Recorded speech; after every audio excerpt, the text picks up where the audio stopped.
All right, welcome everybody to another exciting episode of Under the Dome. We are now at training camp week. You know, it seems like just yesterday, we were upset over Tampa winning over in the playoffs and then eventually going to the Super Bowl, and now we're already waiting for Drew Brees' announcement that he was going to retire.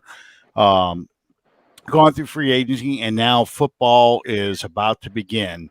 Just in time for the Delta variant of the COVID to go and screw up everything, where we may not be able to enjoy Caesar's Palace. You know, and I have all my Dom DeLuise History of the World Part 1 jokes ready for, for the Superdome, and I can't even pull up the Hail Caesar, Hail Caesar. Yeah. So it'll be fun. It'll be fun anyway.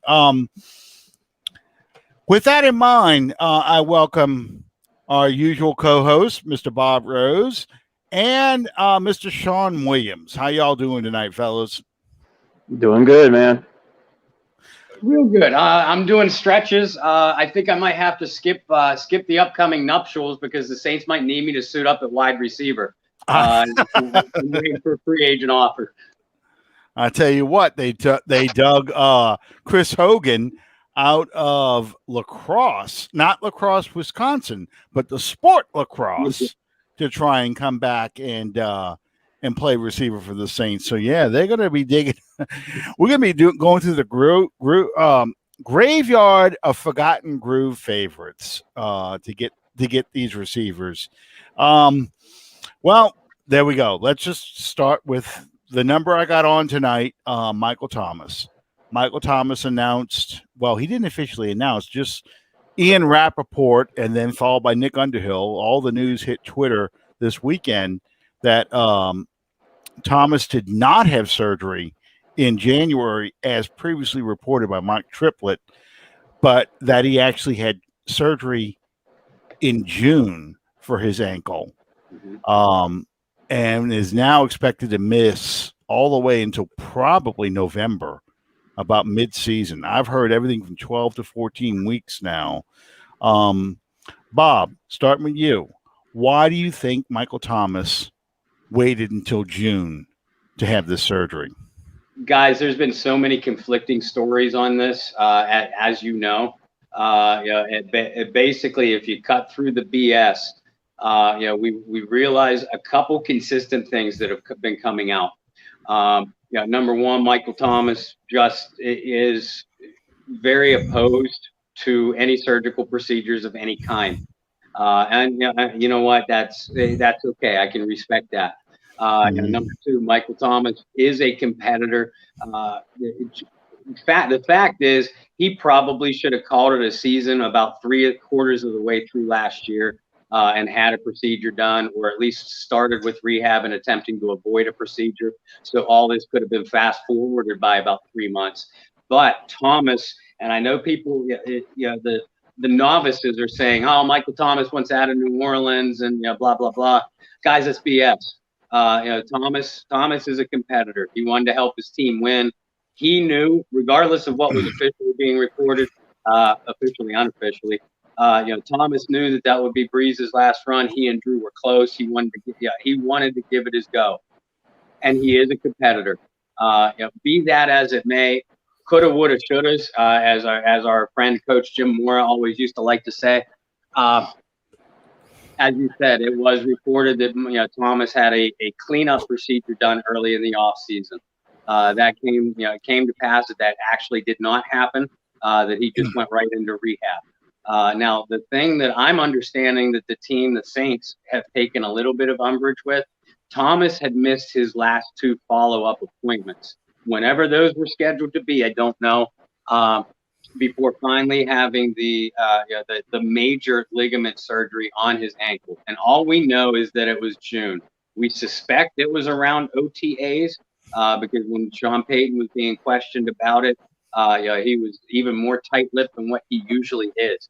So we're about almost 5 weeks now into the, if that is true, and it happened around the second week of June, we're almost 5 weeks into the recoup period. which is 6 to 8 weeks being generous. 12 to 14. 12 to 14 seems like on the long side without any long-term complications. So that's where we sit right now, gentlemen. Thomas is not officially on the injured list yet. And when that will happen, and it will, he's guaranteed to miss the first 6 weeks of the season. But like you said, Alan, we're probably looking about at least 8 or 9 weeks before Thomas is realistically back on the field without, knock on wood, without any complications. I saw this evening, right before we went on the air, that he was put on the PUP list. So, that we have that going on.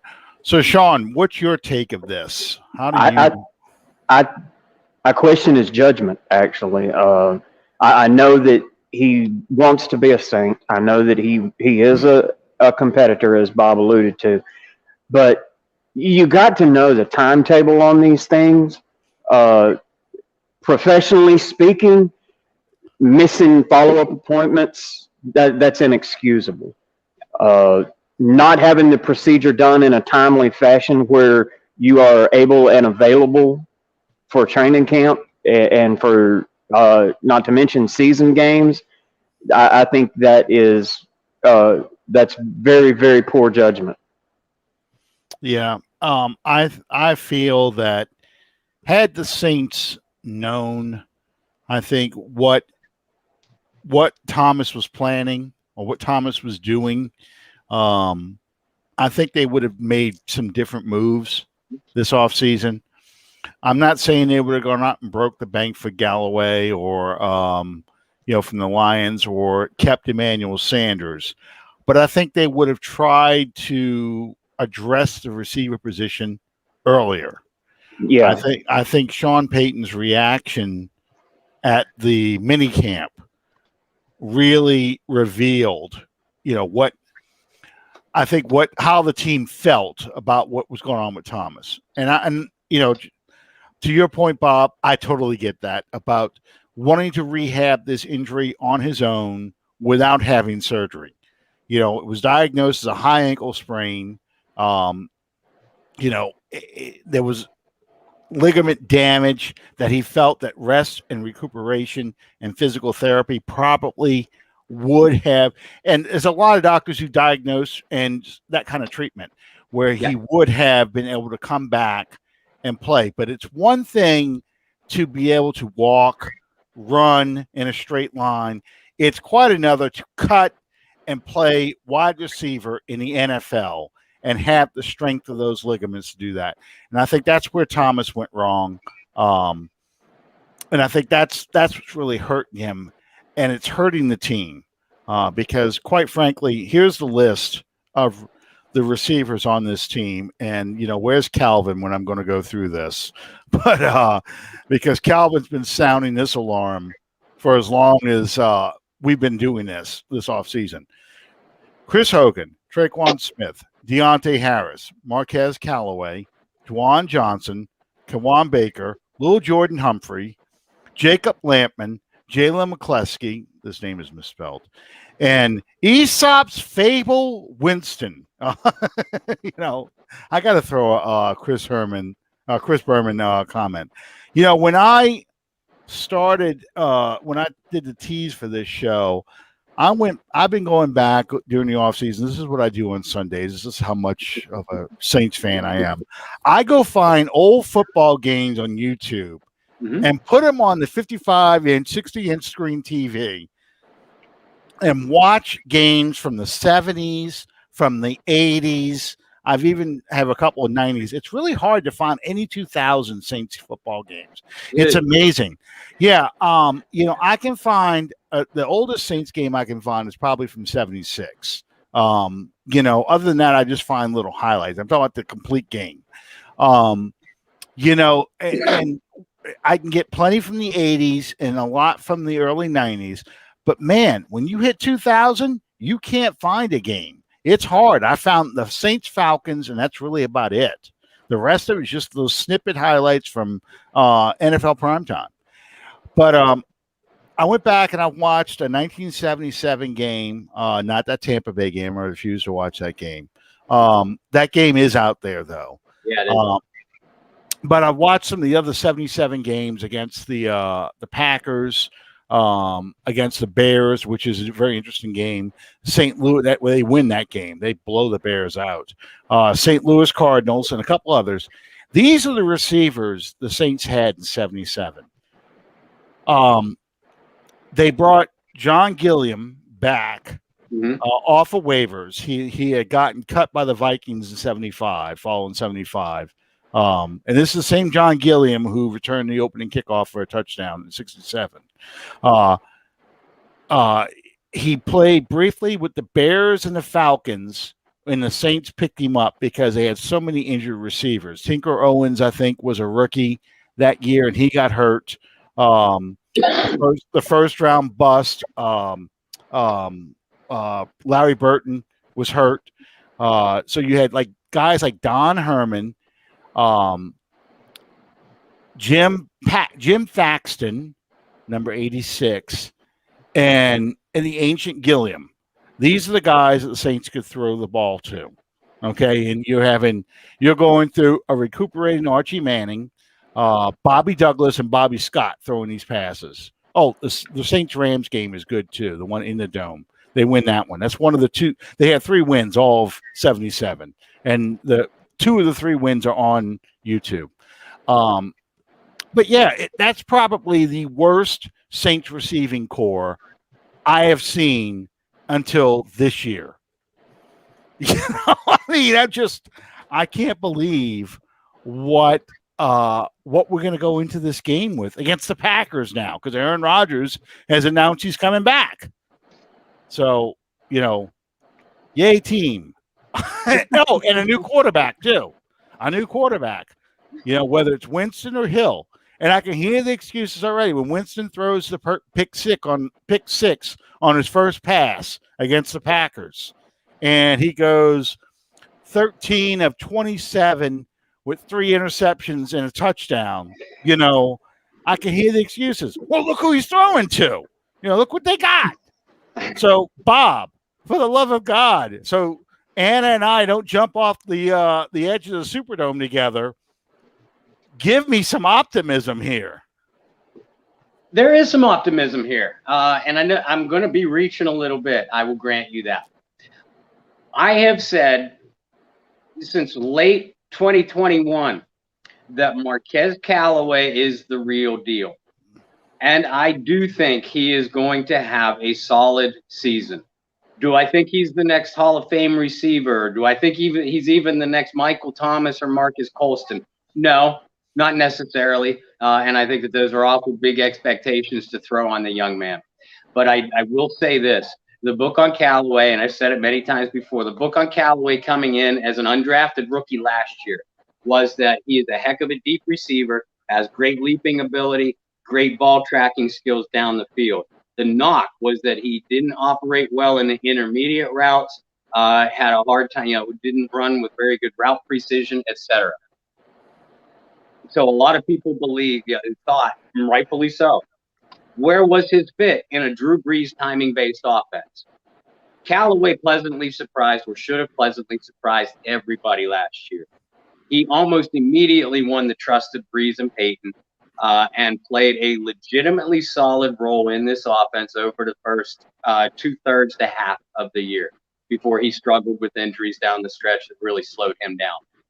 If Callaway can stay healthy, and the issue was last year hamstring, so conditioning and muscle memory are going to be big with him this offseason. Assuming Callaway can stay healthy, I believe he is going to be the number 1 receiver before Thomas gets back. Now, that is a hell of a drop-off from Michael Thomas to Marquez Callaway, but we've seen teams do it before. We've seen Sean Payton do it before. So there's some optimism there. And I think Deontay Harris is also going to have a huge season. He's not a number 2 guy. You don't want him to be a number 2 guy. He's 5'6", 170, and that's what he's listed at. Chances are, realistically, he's probably about 5'5", 155. You don't want the best kick returner in the game today to be dinged up and beat up and take him away from what he does best. But I did think that Deontay was playing a bigger and bigger role with each passing week last year before he got hurt at midseason. He was just starting to come back, had a big playoff game against the Bears, was on his way to even a bigger outing in the divisional playoff against the Buccaneers when he got hurt again. So that tells us that Deontay Harris physically can do this and physically can be a difference maker in this Saints offense. It's up to Sean Payton to figure out, A, how to use him most effectively, and B, to do so in limiting his snaps, thus reducing the chance of injury. So you have a gap. If I'm right, and Callaway's your number one, Deontay's the weapon you use all over the field, who's going to be that go-between, right? I think Jalen McCleskey has a real shot at making this team. I said that before Thomas got hurt. He's another little guy, but he operates well through the middle of the field. He runs extremely precise routes, and he's quick, explosive with the ball in his hand. The Saints really, really like Kawan Baker. He is an explosive athlete at 6'1", just shy of 200, so he has decent size. If you're able to watch whatever film you're able to watch on Baker from South Alabama, and it is limited, pay attention to how his route precision improved from sophomore to junior to senior years. So the kid gets it, and at least he shows he's willing to work. And remember, Marcus Colston was a 7th-round draft pick. Deontay Harris, Marquez Callaway are undrafted free agents. So don't discount Baker and McCleskey just because they were overlooked coming into the league. Chris Hogan, I know people are talking about Chris Hogan's age, and the fact that he's washed up. Listen, he's in shape. He's currently playing professional lacrosse. He's in better shape than anybody on this panel, and anybody tuning in tonight. He just is. Round is a shape. Round is a shape here. Well, I mean, so's linear. Yeah, that's true. Chris Hogan is going to come to camp in shape. I'm not worried about that. I am a little bit worried that of Hogan's recent injury history. He has missed 20 of the last 32 games, with the Panthers in 19 and the Jets in 20. But if he's healthy, if he stays healthy, this guy is a really sharp route runner, sure hands. He's going to be a reliable target, and he has the sneaky speed to beat teams downfield. So if he picks up the offense quick, the guy caught passes from Tom Brady, and say what you will about Brady, if you're not on the same page with Tom Brady quickly, you're out of the lineup. It's as simple as that. So, that shows me that Hogan is a capable worker, because he did perform extremely well for 3 years in New England. So I think he has the skill set to fit Sean Payton's offense pretty well if he stays healthy. So, like I said, I know I'm reaching a little bit, and I'm most likely overly optimistic, but this cupboard is not completely bare. But it's still a very worrisome point as we enter camp. I realize that. And the Saints still might make a move for a receiver, which I don't think is a bad idea at all. Well, that's where I'm going to go to you, Sean. Saints Twitter has 2 players that are now trending, former Saints, that are now trending at the receiver position that some fans would like to see come back. One is Kenny Stills, who is still out there. He's unsigned. And the other is apparently the Texans are about to launch into a fire sale for draft picks. They have announced that, which is insane, but that Watson is available for 3 first-rounders. Okay? Never get it. Oh, I know they won't. Even if he didn't have all these accusations hanging over his head, that's a lot to pay for a quarterback. Yeah. The other one, though, is far more interesting. Rumor is that Brandon Cooks is once again available for a trade, and he won't come as a number 1 draft pick. No. So, of Cooks and Stills, who would you rather get and why? Stills. Leaps and bounds over the receiver that he was when he was in New Orleans. He improved greatly when he was during the time that he spent in Miami, and he continued to show improvement after he went to Houston. I don't like the Brandon Cooks idea at all because of his history with this team. He was somebody that bitched in the locker room and run his mouth in because he didn't get a reception in a blowout win. I don't.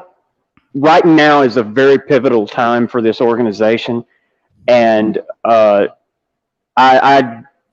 think that Cook's coming here would be more of a problem than an answer. I really do.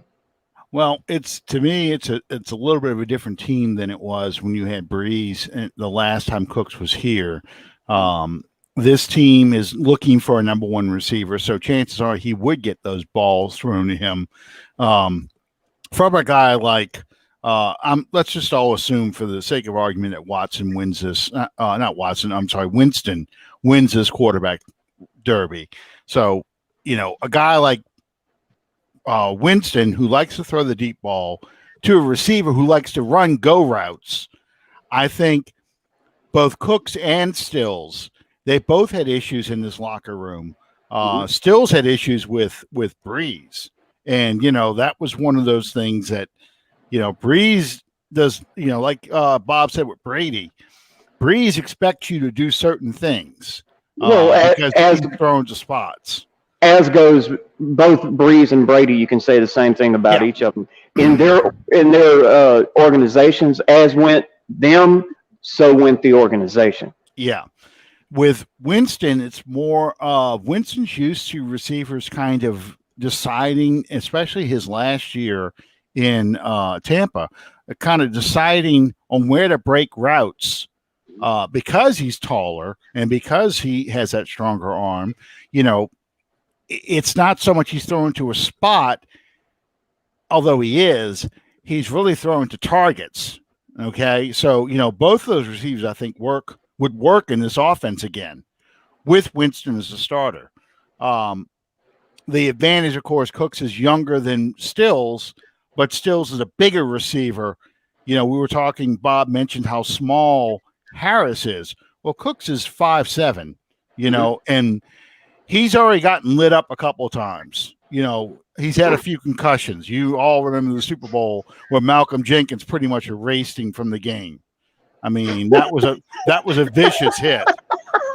That was the old. He got jacked up. Depleted. I mean that hit, not quite as violent as the assassin hitting Sammy White coming across the middle in Super Bowl 11, where the helmet and mouthpiece go that way, and Sammy White hits the ground unconscious. But it was a pretty violent hit for this league in this era. So Stills hasn't gotten hit like that. So I mean, and I don't like the idea of trading. I don't want to trade any of my draft picks away because if this season goes south, I want all 10 draft picks, and I want them pretty high, we still have a core, but to reinforce that core, get another draft like 2017 where we can get a lot of young players cheaply that are talented. And as we're paying the 2017 players, we've got a whole fresh group of studs who are working on rookie contracts. So that's kind of how I see it. So I'm with you. If I'm picking either of those guys, even though I did this whole defense of Cooks, I'm going for Stills. I think Stills is the better receiver between the two. I really do. At this point in time, I agree with you. Brandon Cook's skill level on the field. I nicknamed him the missile when he was here. Because he was, if he'd have kept his mouth shut and had a halfway decent attitude, he and Michael Thomas, were going to be 1,000-yard co-receivers, probably to this day. But still, Cooks has taken a beating. I think he's had 4 or 5 diagnosed concussions. Stills does not have that kind of mileage. He is a little bit bigger. He's more the Jameis Winston prototype size. From what he worked with in Tampa. Plus, like Alan said, you wouldn't have to give up a draft pick for Stills. With Cooks, it wouldn't be a first-round draft choice, but it would probably end up having to be a day 2 draft pick. And the Saints have hit with a lot of talent on day 2. if they are going to explore the trade market, New Orleans, that is, there are three teams, maybe four, that I would be calling, and they're teams with receiver surplus. The first call I make is to the Arizona Cardinals, Christian Kirk or Andy Isabella. Now Kirk again will cost you a day 2 pick, likely, but he's younger than Cooks. It hasn't been as beat up, and has a bigger upside. Isabella you'd probably get away with a day 3 pick. The Denver Broncos, Tim Patrick, who was their leading receiver last year, a bigger guy, but isn't as athletic as Jerry Jeudy, Cortland Sutton, KJ Hamler. That receiver room is filled. Patrick could be pried away for the right price. How about the Oakland Raiders? And yeah, I know the city that they play in, but they're the Oakland Raiders. Yeah. Willie Snead, Marcel Aitman. Willie Snead knows the offense. That receiving room is full for the Raiders. Snead might even be available among the final cuts. So you might even be able to wait. Marcel Aitman, a younger guy, again, bigger, but good athleticism down the field. These are guys that if you trade for, you could get away with even an early day 3 pick. Maybe the Giants, Sterling Shepard. The Eagles seem to have soured on Jalen Rigor, first round draft pick last year. You wouldn't have to give up a first round draft pick for him this year. But the Eagles are trying to free up some salary cap space. Those are just a few names. But I don't think that we would see any kind of move like that early in training camp, because at this point, Sean Payton, he might bring in another veteran receiver, and Alshon Jeffrey, Kenny Stills off the free agent wire. I don't see them making a trade until Sean Payton waits to see if these young guys start to pan out. We get 2 weeks into training camp or that first preseason game, and those receivers aren't working out, you might see a move then. Yeah, because I remember back in 2006, the Saints got their ass kicked by the Cowboys over in Millsaps College, and one of our biggest weaknesses was linebacker. Sean had pretty much had it with the leftover Hazlitt linebackers, and he made a trade right after that third preseason game for Scott Shanley. Yeah, and then Shanley stuck around all the way to the Super Bowl year. He stuck around to 2014, 2015, I think. Yeah, I think 2014 was his last season, but still, I mean, so yeah, it's not uncommon for Sean to make these moves. They've made trades late in training camp, late in the preseason, because they wanted to get a guy before he got released and everyone had a shot at him. So I think there will be a trade made. I don't know who or where. It's good to keep up with these surplus receiving cores and watch what these guys do, because the guys that they have here, I think Jalen McCleskey has a good shot. I think Baker has a good shot, but I know when you start talking about the bottom half of the roster, the guys like Little Jordan Humphreys, a guy like, even to an extent, Traquan Smith, who we had kind of on the bubble coming into camp anyway. He ain't now. Yeah. I mean, if he thinks he can get an upgrade from Traquan Smith from another team, I expect him to pull the trigger. I really do, especially some of these teams that are in that kind of rebuilding mode, like the Eagles seem to be, like a team like, not the Broncos, but maybe the Raiders to an extent. They fired their whole offensive line. A team, even I would think even the Browns may make a couple of these receivers available. Just not OBJ and not Jarvis Landry. Don't go crazy, but some of the bottom half of their roster too. Some of these teams may make some people available to watch for. So that's good. It's certainly a position I think they will address much more aggressively now that they know Thomas is going to be out for a while. Bob, they also brought in a guy, we've been hammering the cornerback position. They brought in Brian Poole. The interesting thing about Brian Poole, not only is a former Falcon and a Jet, but he's primarily an inside cornerback. a slot receiver cornerback, which has traditionally been Chauncey Gardner-Johnson, C.D. Deuce, whatever he calls himself, position on his team. And we've always figured him to eventually be the safety replacement for Malcolm Jenkins whenever Jenkins retires. But I've seen an unofficial depth chart that has Chauncey Gardner-Johnson playing outside as number 2 corner.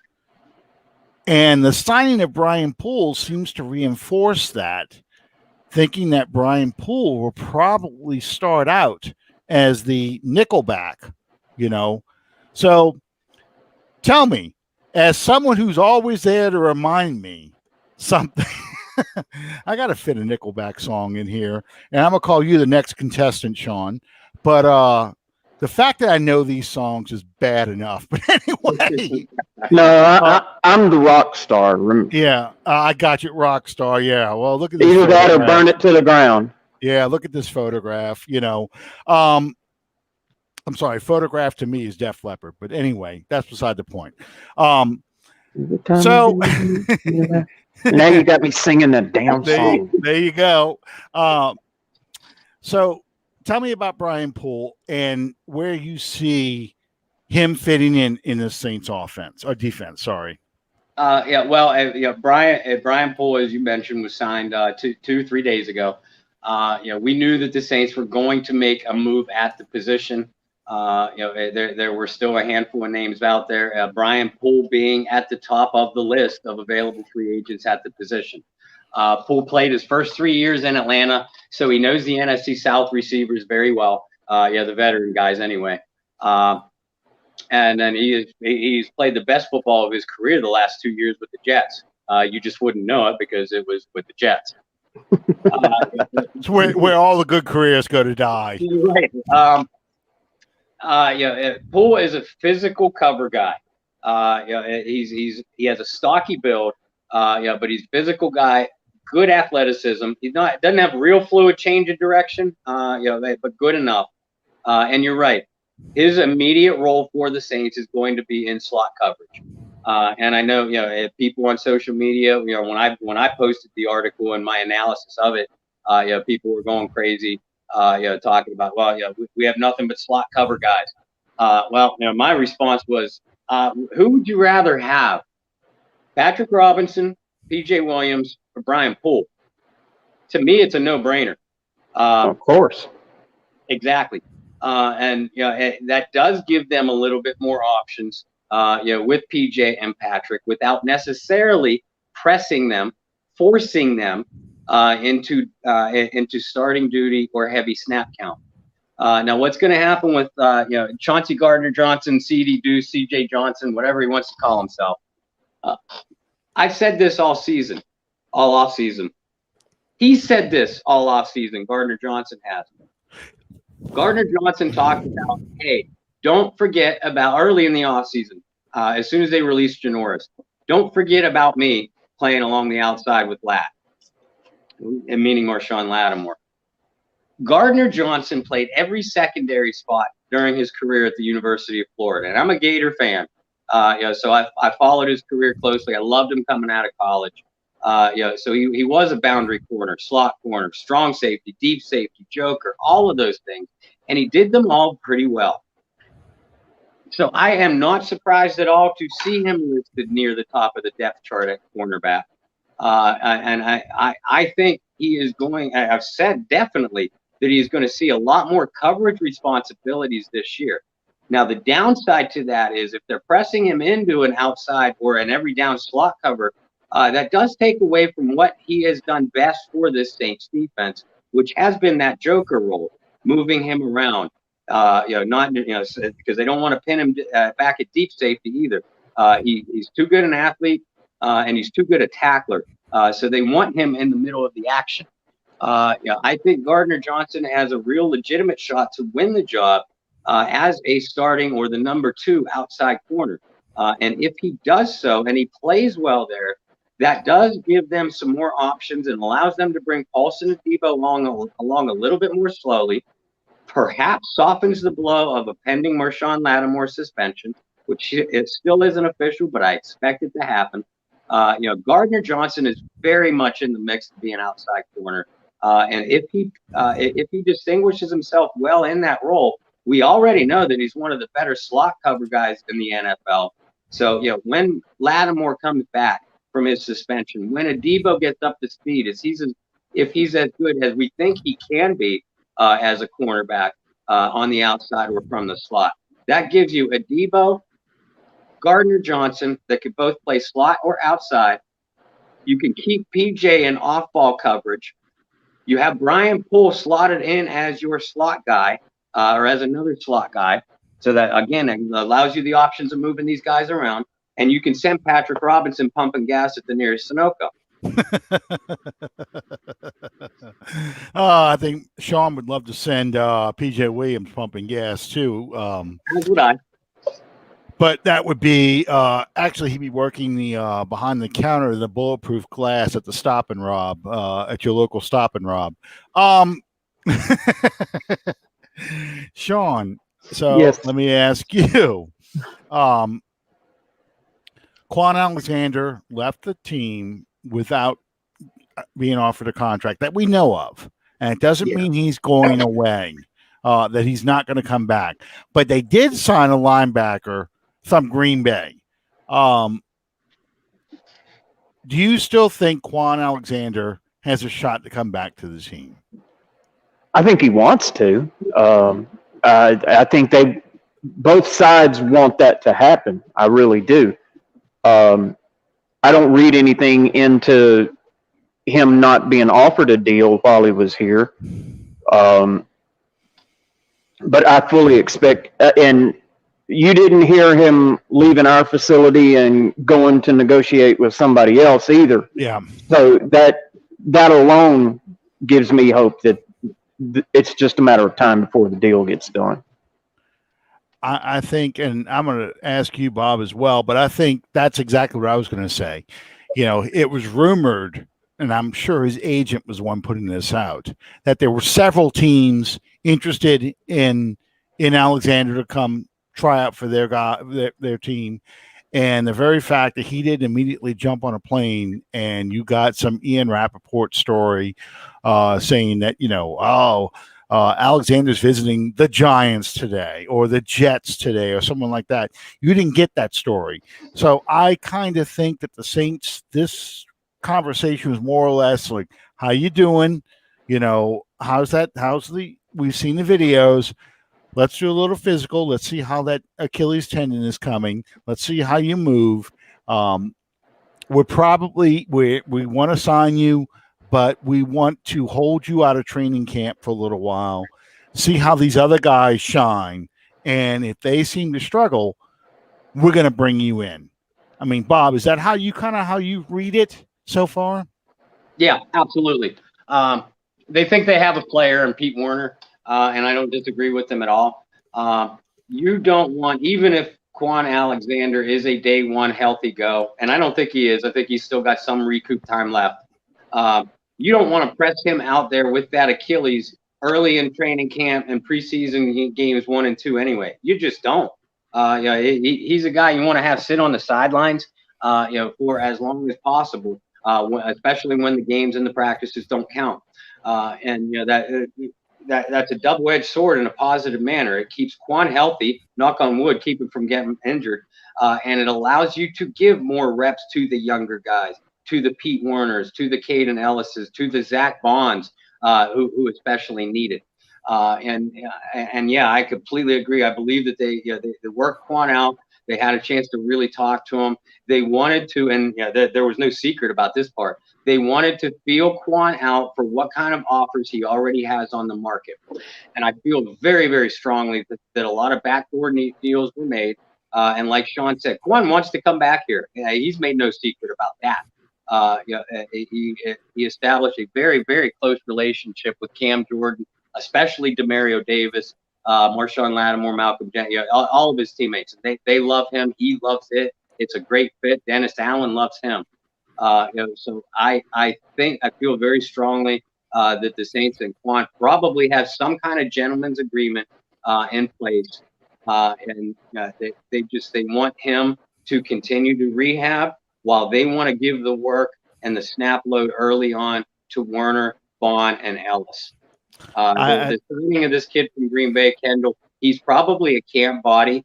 He'll make the team if he plays well on special teams. But Saints fans, one has nothing to do with the other. This signing has nothing to do with the potential interest or probable signing of Quan Alexander. It's just an extra body for special teams work. And if they catch lightning in a bottle, great. If not, they have a plan already, and it doesn't include this kid from Green Bay. I totally agree with that, because I think in Peyton's mind, this is a make or break year for Ellis. Mm-hmm. This is probably pretty close to a make or break year for Zach Bond. Mm-hmm. I think they feel confident in Warner, but I think they really they don't want to take any snaps away from these guys. And one of the knocks on Alexander, going back to his days at LSU, I mean, since he came in the league, has been his inability to stay healthy.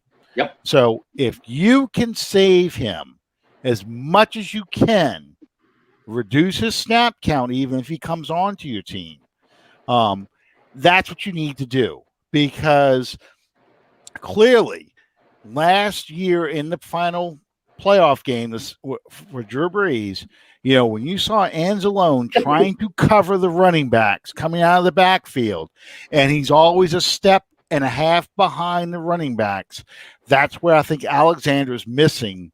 Him missing the, not being on the team. I think that's where it showed, yes. And I think had Alexander been healthy, his fellow LSU teammates, Fournette, would not have been as effective and would put the onus back on Brady to carry this team with his passing arm. And I think we're in a better shape defensively playing Brady like that. Yeah. Okay. So the last thing before we get into some anticipated training camp battles, we talked a lot about the defensive line last week, and the problems now Onyemata's out. Clearly, they haven't signed anybody. So I think, once again, they really want to see what these young guys can do. On the flip side, however, the offensive line appears to be the strength of the team. Do you see any position battles on the offensive line that are worth watching this training camp? Sean? Not really. I think that they're fully satisfied in their starting lineup. If there's going to be any competition at all, it's going to be for depth, in my opinion. Bob? And I'm sorry. Let me add, okay. I think that's important because, the book on Teron Armstead, and the violence on the offensive and defensive line. You never know from one game to the next who you legitimately are going to have healthy. Hey, and I do believe. Yeah, his sidekick Andres Pete right next to him. Another guy who gets hurt a lot. That whole left side. And Cesar Ruiz, who they say looks better, but, he struggled a lot last season. So I guess, my question now to you, Bob, is who should, I'm sorry, I don't mean to jump like this, but I saw Kelly, the guard, has been put on the injured list. So who do you see worth watching for that depth that Sean was just talking about, especially at tackle and left guard? And like Sean said, depth and versatility are so extremely important to this offensive line. Armstead, knock on wood, has only missed 3 games in the last 2 years, and one of them was because of COVID. In 2017 and 2018, he missed a combined 13 games. He might even miss a playoff game. That team wouldn't have gone to the playoffs, with Armstead sidelined for so many games if they didn't have solid depth. And like you pointed out, Alan, Andrew Speed has been just as big an injury concern. James Hurst is going to be your 6th offensive lineman. I don't think there's much in the way that's going to push him. And Hurst does give you that valuable depth. He can play inside or outside. After that, Derek Kelly, and we don't know how serious the injury is. When I published the piece, I couldn't find anything out on him. So it could be just, there's a lot of guys that start off camp on the non-football injury list. We'll know if he's back, or if he's not back in a week, then we'll know there might be something serious going on. But a lot of guys start out on the NFI list, just because they might be out of shape, or maybe some family concern, something to delay their start of camp, basically. So I'm not overly concerned about Kelly yet, but he is a key piece. He played right tackle in college, but he's been a better fit inside in the pros. So again, another versatile piece for the line. Outside of that, I'm very, very interested to see in Ruiz's development. I thought he did fine as a run blocker, really struggled as a pass blocker. Year 2 is going to be key for him. The depth spots to really watch closely. They drafted Landon Young in the 6th round out of Kentucky. I do like this kid. He has great size, good upper body strength, but he has nifty feet too. So if he could show he has good technique, he has a real good chance to maybe even push Hurst for that 6th spot late in the season, and perhaps give them some contractual options with Teron Armstead at the end of the year when his big contract runs out. Calvin Throckmorton, 2nd-year guy. They loved him last year. He stuck around. He literally played every line spot in college at Oregon. Realistically, technique-wise, he's a lot like Andrus Peat. Big guy that can play tackle, but not really quick enough to handle the speed guys. So Throckmorton is probably a better fit inside. And a guy that I know they really like too is Ethan Greenidge. Ethan, I think he came out of Villanova, but I know he came out of a small Eastern school.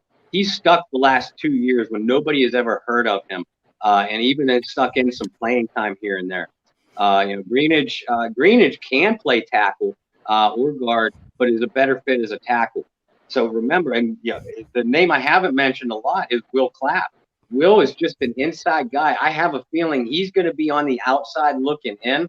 He doesn't have the versatility of the other guys that I mentioned, but there is going to be some very heated competition, throughout camp for those roster spots. I expect them to keep 9 offensive linemen.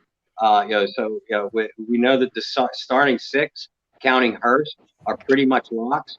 So there's going to be some fierce battles for those final 3 spots. And the Saints always keep 2 or 3 offensive linemen on their practice squads too. Yeah, we have a 16-man practice squad again. So, you probably see several veterans go over there. It's risky because, of course, someone can sign those guys off of your practice squad. But I think you're going to see a lot of players stashed over there. And, unfortunately, Will Clapp, brother Martin, class of 2014, graduated with my son. It's amazing to even think that, and he's now, 4-year veteran now. It's just amazing to even consider that. You were right. Ethan Greenidge is from Villanova.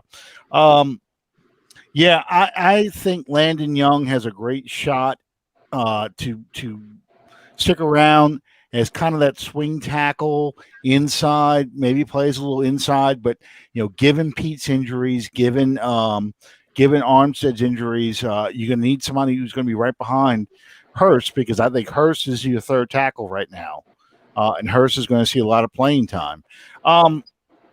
Okay, how about tight end? We've hardly talked about tight end this offseason.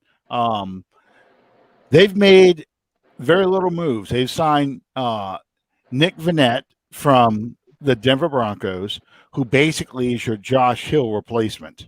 Hill, of course, signed with the Lions and then retired because of concussion issues. And Adam Trotman, in his 15 catches, appears to be the clubhouse leader as your starting tight end. And this is only his 2nd year in the league. How comfortable do you guys feel about the tight end position? Sean, we'll start with you. Not real comfortable, but I mean, how good would they have to be an improvement over Cook last year? I mean, he was probably absolutely the most inconsistent contributor on the roster last year. Yes. One game looked like $1 million, the next game looked like a village idiot. Yeah. Cook was incredibly inconsistent. We can all name games over the past 2 years since he's been here where I'm thinking about the 49ers game last year, or 2019. I'm sorry. I got to remember it's now 2021. Here he goes. Look who's in. St. John Butler, Kobe Fleener fan club checking in. A couple of years ago, you look at that 49ers game, until Cook was hurt, just like we were talking about Deontay Harris against the Bucks, Cook was killing them. They couldn't cover him, and then he gets hurt. And then the Saints passing game really struggled for a couple of quarters until they got back on track. Bob, do you feel like, because Winston has always relied on tight ends as his kind of go-to guy, do you feel that Trautman is ready to be that go-to guy, or do we need to go find another Kobe Fleener or someone like that? I like Adam Trautman a lot. And I know for a fact that the Saints front office and coaching staff likes Adam Trautman a lot. They traded 3 maybe even 4, but at least 3 draft picks to move up in 2020 to get him. And the minute they did that, I knew right then, everybody should have known right then, that Adam Trautman was penciled in to be their starting day tight end in 2021. Because Cook coming into last year, yes, he was he had a Pro Bowl year in 2019. Everybody forgets that. He did have a good year. But then the Jared Cook everybody hated coming into the NFL surfaced last year. Inconsistent effort, lazy route running, inconsistent hands, just poor overall, all that stuff. But even if he had another good year, Jared Cook was not going to be a New Orleans Saint this year. Trautman only had, like you said, 16 targets during the regular season. He caught 15 of them. He did get more playing time as the year went along because he impressed Peyton and Pete Carmichael with his blocking. He wasn't used a lot as a receiver because, frankly, they didn't need him, or they didn't feel they needed him, rather. Trautman coming out of Dayton, and again, you consider the smaller college competition. He was a man among boys. He is an athletic mismatch for a lot of linebackers. He presents a size mismatch for an average to smaller defensive back. He is athletic enough to beat a team down the seam. He's not a Jimmy Graham or even a Jared Cook type of athlete, but he'll make plays down the field for you. And he does have sure hands. He operates well in traffic. He's not going to give you the drops or the drop concerns that Jared Cook will. I think Trautman is going to be a big part of this passing game. But I understand the apprehension. Again, he's only had 16 career targets. And Winston does like to use his tight end. The most effective Jameis Winston has been throughout his career is when he's used Cameron Brate and O.J. Howard, especially near the goal line. The tight ends, during 4 of Winston's 5 years, the tight end position had at least 13 touchdown passes. So that's something to keep in mind if you're a fantasy drafter too, by the way, because Trautman will be available late. Nick Vannett is a good fallback option if Trautman develops a little bit slowly. Vannett, you're right, Alan. Vannett is stuck around the league for this long because he is a superior blocker, and he's always been a number 2 tight end. But coming out of Ohio State, another one of those Ohio State guys, he was better than a lot of people had doubts about his blocking ability, at least as an inline tight end, and they were touting his receiving ability more. So that tells you that at least he could do it. He has, again, he's a reliable fallback option. You don't want to build your offense around a Nick Vannett, but if Trautman develops a little bit slowly, I think Nick can step in there. It's going to be very interesting to see who wins the number 3 tight end spot. Juwan Johnson, you mentioned him among the receiver competitions. He took some snaps at OTAs at tight end, and if he bulks up, you could see him work out some at tight end in these preseason games. Ethan Wolf, they really liked him, undrafted rookie from Tennessee last year. but he got hurt and had to be IR. He's a bigger guy that needs to refine his blocking technique, but he's a good receiving tight end. And you want to talk about a Josh Hill, an extension of the offensive line. This year's undrafted rookie from Iowa State, Dylan Fainer. He is a monster. In fact, coming into the draft, a lot of people were projecting that he would eventually bulk up and move to offensive tackle anyway. Guy's not going to be much as a receiver, but I promise you, no defensive back and not many linebackers want to see that 6'7", 280-pound frame coming at you. So I'll be. Troutman is a roll of the dice, but I feel pretty high in his abilities. Hopefully he'll be able to go out and prove it because he's going to be counted on. But the number 3 battle is going to be very interesting to watch too, because Peyton always carries 3 tight ends. Yeah. It was funny when I started out this whole discussion comparing the Saints of today to the 1977 Saints, at least in the receiving core. The number 1 receiver on that 77 team was Henry Charles, tight end. And he was just starting to come into his own when he, in 76 and 77, when he took that big step up. I think he had 9 touchdowns that year, 3 different quarterbacks throwing him balls. So, we don't know. Maybe Troutman does become like the Henry Charles, and he may end up being the guy that Winston goes to a lot in the passing game, that short passing game, rather than a big vertical attack, to keep the chains moving, to protect the defense that could be struggling a bit, especially stopping the run since we not going to have Onyemata for 6 weeks. When you're playing a team like the Packers, you're trying to keep Aaron Rodgers on the sideline and Devontae Adams on the sideline. So, that's why Troutman and his development is so critical to this team, just as much as some of these receivers stepping up. Let's see what we got with these guys. And I felt the same as you when they traded away, did a Bum Phillips trade and traded away all the day 3 draft picks to move up to take Troutman. They were sending a clear signal. Cook is on his way out. We're looking for a guy who can run, block, and catch passes for us. On the other hand, though, I would love to get O.J. Howard from the Bucs. I'd like for the Bucs just to go, you know what? We're tired of dealing with your inconsistent play. You're out of here.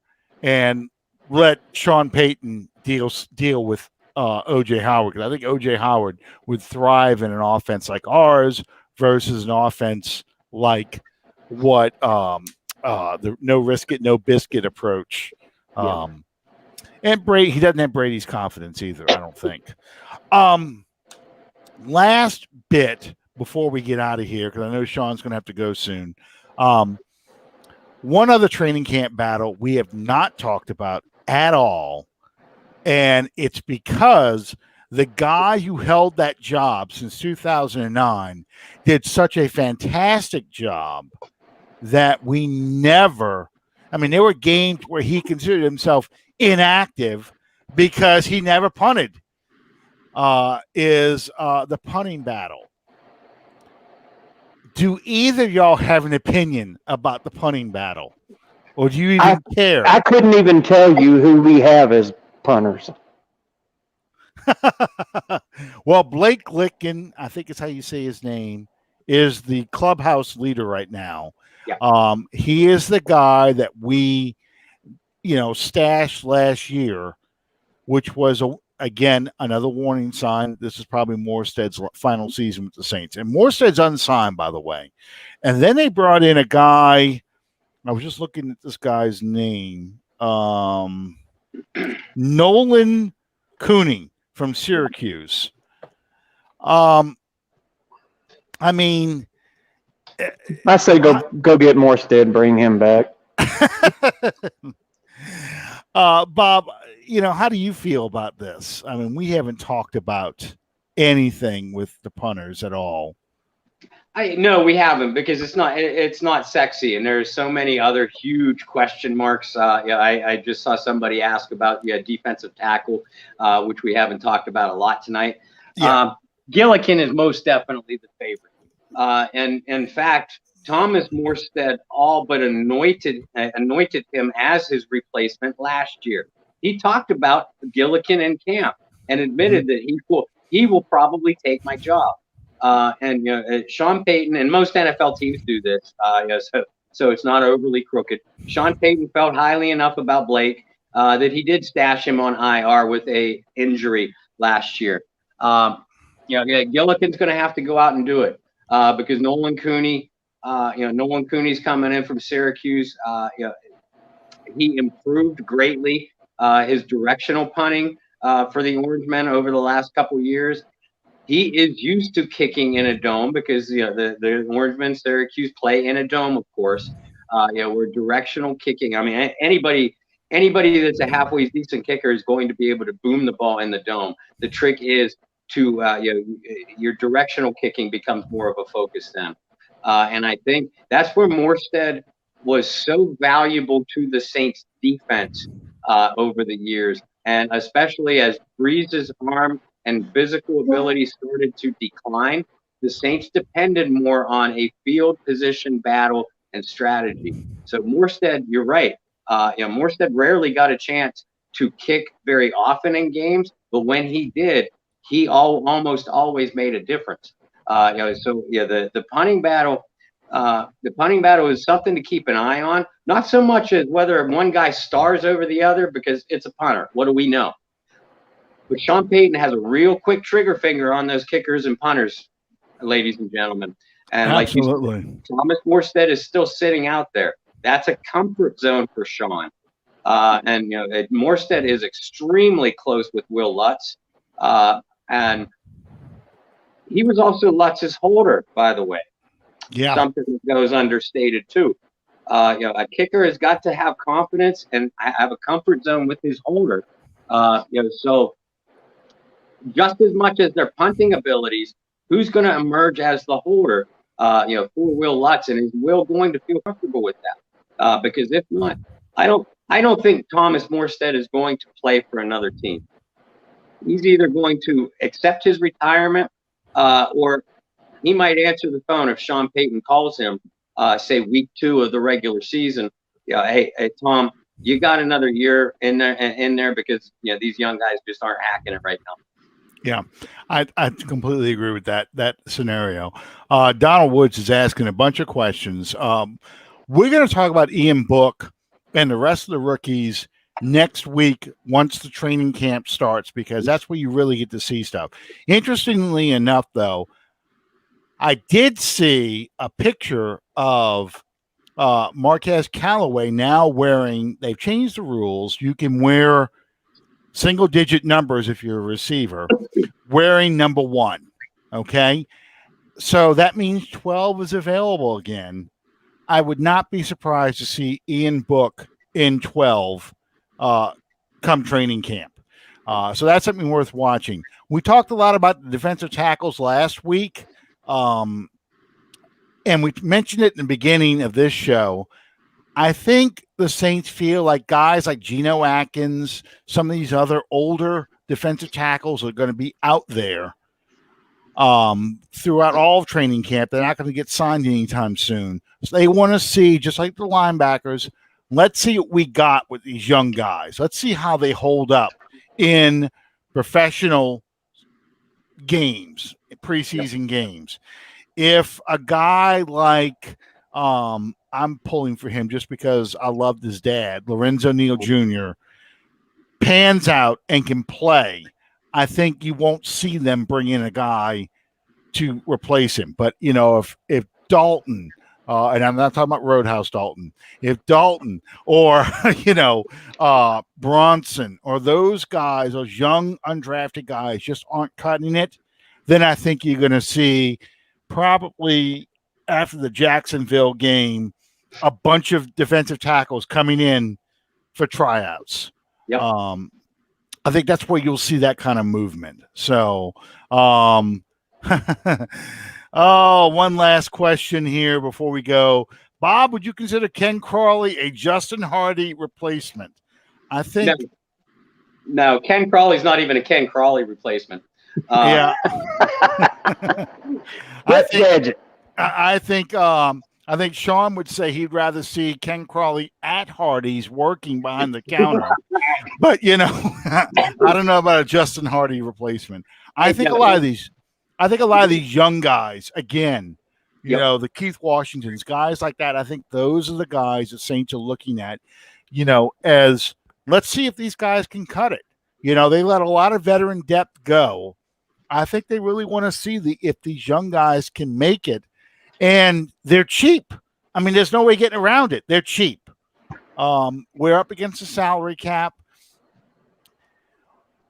Is a veteran who's going to cost you more really an upgrade over some of these undrafted guys? I think that's where we are right now in this team. So we'll see. The final cut down, and we'll talk about this as it gets closer, is after the Arizona game. Again, it's one cut, not like how it used to be with two cuts. It's one cut where all these players get let go. 16 guys go to the practice squad. I think that's where you'll see the Saints make the bulk of their moves, if they make moves, is that first week before the first regular season game starts, when they start combing through the people on the waiver wire. I think that's where we're all going to see the next big movement from. Sean, I know you got to go. You're looking at the clock the whole time, getting anxious. Bob, thank you again, as always. I know you've got pieces coming out every day, talking about these players. If you want to get his further thoughts on these players, where can we find you? I can be found on Facebook, Bob Rose. Even I can spell it, so anybody can look me up. I'm over on Twitter at BobbyR2613, and I post all of my individual pieces on my personal pages. But you can find all my work, as well as John Hendricks, Kyle Mosley, and Brendan Boylan, on the Saints News Network, or at Saints News on Twitter, or just go to the SI.com, SportsIllustrated.com team channel. We handle all the Sports Illustrated pieces for the New Orleans Saints. So all of our pieces can be found on there. In addition to the Under the Dome Facebook group and Bayou Blitz Facebook groups. If you aren't already a member of both groups, I don't know what you're missing, why you're missing out, because they're one big happy family, a lot of good football debate. There's zero bullying tolerated, so everybody has an opinion, and they are just fun groups to join. So you're right. I think heading into this weekend, I'm gonna be a little bit quiet on articles for the next week or so, because ladies and gentlemen, for those of you that are tuning in, this is my last Under the Dome show as a free man. She'll put a ring on it, assuming she says I do, on Sunday, because we are leaving for Ocean City, Maryland, on Friday afternoon, and we'll be tying the knot on 50th Street of Ocean City at 6:30 p.m. on Sunday.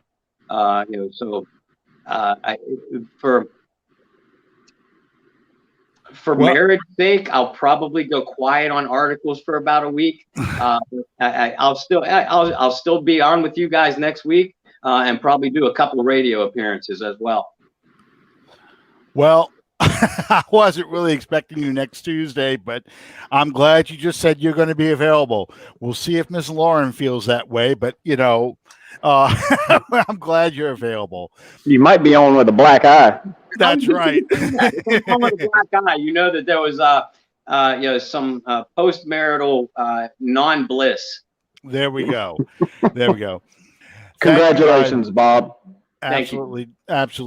Congratulations, Bob. And we're gonna roast you good next week, believe me. Thank you guys for joining us tonight. And like I said, training camp starts this week. The first padded practice, I think, is Saturday, in fact. So the rookies report, I believe, the 27th or 28th, and the veterans report on the 29th. it's right here on us. It's on us now. We have a lot to talk about next week. Thank you guys for joining us, and we'll see you next time on Under the Dome. Good night, everybody.